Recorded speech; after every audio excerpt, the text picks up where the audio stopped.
Sekanak Lambidaro tahap 2 yang terhubung dari belakang Komplek Ilir Barat Permai hingga DPRD Sumsel saat ini tengah dalam proses finishing.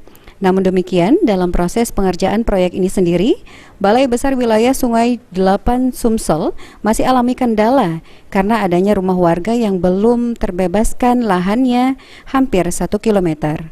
Dengan kondisi tersebut, BBWS 8 Sumsel sendiri masih menunggu proses pembebasan lahan tersebut yang dilakukan oleh Pemkot Palembang. Setelah lahan terbebaskan, pihak BBWS 8 Sumsel sendiri baru akan melanjutkan proyek Sekanak Lambidaro tahap 2 ini.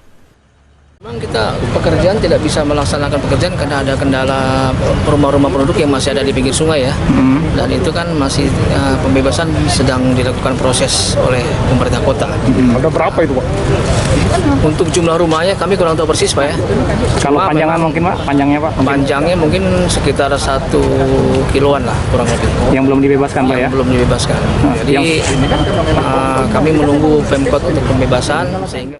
Sementara itu, untuk memastikan proyek Sekanak Lambidaro tahap 2 ini, Gubernur Sumsel Herman Deru didampingi sejumlah stafnya mendatangi langsung lokasi proyek. Gubernur pun berharap agar proyek Sekanak Lambidaro tahap 2 ini segera bisa selesai.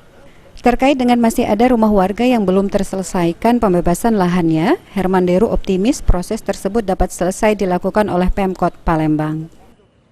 Masalah rego Nego, Pak ya? ya, masalah rego macam ada, bukan mau tidak mau, masalah rego. Kita kan ada pola lain, kalau tidak tembus di harga negosiasi ada konsinyasi. Ada berapa ini? Hanya sedikit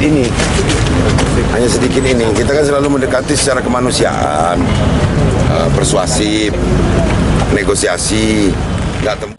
Dalam kunjungannya, Herman Deru puas dengan proyek Sekanak Lambidaro ini karena ada motif songket di proyek tersebut dan diharapkan di lokasi proyek ini ada ikon Sumsel lainnya yaitu Tanjak. Firman Hidayat, PAL TV.